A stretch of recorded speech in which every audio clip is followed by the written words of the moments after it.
அதாவது சில்லறை தட்டுப்பாடுங்கிறது எவ்வளோ மோசமா இருக்குது அப்படிங்கிறது இந்தியால அப்படி ஒரு இம்ப்ரஷன் கிரியேட் பண்ணி வச்சிருக்காங்க அப்படிங்கிறது, அது ஒரு எல்லாத்துக்கும் பெரும்பாலும் தெரிஞ்சது தான். அதுவே வந்து அந்த சில்லறை தட்டுப்பாடுங்கிறதே ஒரு பொய் தான். அதில ஒரு அரசியல் நடக்குது அப்படிங்கிறத தெரிஞ்சுக்கணும். ஏன்னா பல காரணங்கள் சொல்லப்படுது. அதில சில காரணங்கள் என்னன்னா, எத்திக்கல் இஷ்யூஸ் என்னன்னா, எல்லாத்துலயும் எத்திக்கல் இஷ்யூஸ், மாரல் இஷ்யூஸ் வந்து பார்க்கப்படணும். அப்பதான் வந்து அத பகுத்தறிய முடியும். அது எது தப்பு, எது சரின்றத புரியும் அப்படின்றது தான் நிதர்சனமான உண்மை. அதில வந்து இந்த எத்திக்கல் இஷ்யூஸ்ல வந்து சில்லற காசு சில பேர் கையில மாத்திரம் போய் குவியுது. அது ஒரு அரசியல். அப்படின்னு நடக்கும்போது, காப்பர், நிக்கல்லாம் வந்து உருக்கி எடுத்துர்றாங்க. அது அதிக விலைக்கு போகுது. அப்படிங்கும்போது, பொதுமக்களுக்கு, வெகுஜன மக்களுக்கு சில்லற காசோடைய பரவல் இல்ல அப்படின்னு சொல்லப்படுது. இன்னொரு எத்திக்கல் விஷயம் என்னன்னா, வியாபாரிகள்ட்ட பல வியாபாரிகள்ட்ட நேர்மை இல்ல. பல மக்கள்ட்ட நேர்மை இல்ல. ஏன்னா, அவங்க சில்லற வச்சுக்கிட்டே இல்லம்பாங்க. மக்களும் சில்லறை வேணுங்கிறதுக்காக இல்லன்னு சொல்லுவாங்க. இந்த பொய் சொல்றதுனாலயும் நடக்குது. இப்போ பல காரணங்கள் இந்த 2 முக்கியமான காரணங்கள் சொல்லப்படுது. அப்போ மக்களும் வந்து நேர்மையா சொல்லணும். இருக்குதா? சில்லறை இருந்தா சில்லறை இருக்குன்னு குடுக்கணும். ஆ வியாபாரிகளும் சில்லறை இருக்குதுன்னா, இருந்தா குடுத்துறணும். அப்பதான் அது வந்து புழக்கத்துல நடைமுறையில இருக்கும்.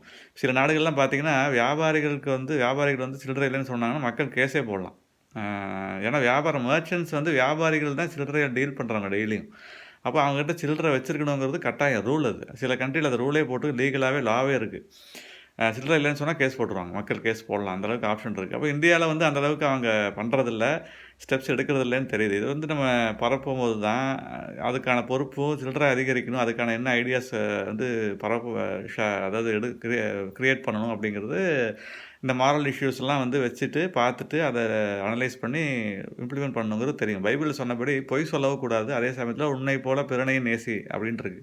பொய் சொல்றது தப்பு. அதே சமயத்தில அ அதோடைய பேரலல் தாட் வந்து இப்ப "உன்னை போல பிறனையும் நேசி." உன்னை போல பிறனையும் நேசிச்சா என்ன ஆகும்? பொய் சொல்ல மாட்டோம்.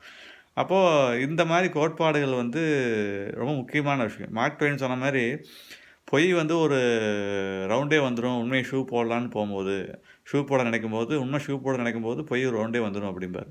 அது மாரி பொய்ய வந்து சீக்கிரம் பரப்புறவங்க, எந்த ஐடியாலஜிய நம்புறாங்க அப்டிங்கிறத வச்சு தான் அந்த பொய்ய பரப்புறாங்களா? இல்ல உண்மைய நேசிக்கிறாங்களாங்கிறது தெரியும்.